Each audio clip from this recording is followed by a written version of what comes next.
this video, we are going to talk about how you can make $50 a day even if you have zero experience and almost zero skills. So no matter if you are a college student or you are doing a 9 to 5 job and just wanted to earn some extra money, then this video is for you.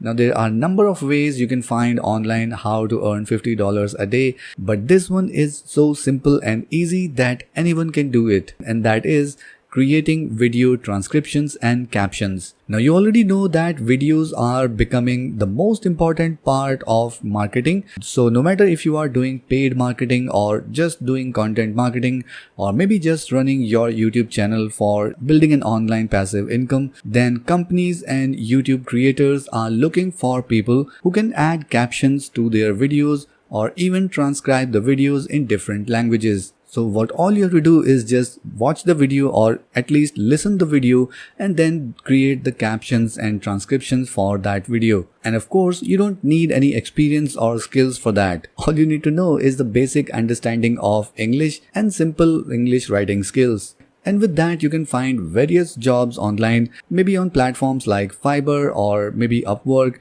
And there you can easily find jobs like creating YouTube transcript or captions. Now, if you take a look at some of the examples that are available on Fiverr and other freelancing sites, people are earning a decent amount of money by just adding captions and transcriptions for YouTube videos. So definitely this is one of the easiest, zero experience and zero skill required job that you can do to earn $50 a day. If you like this video, then make sure you hit the like button, and to watch more videos like this, make sure you subscribe to this channel and hit the notification bell so that you can get notified whenever we upload our next video. And if you need any expert help for your next WordPress project, then you can contact our WordPress experts using the link given in the video description below.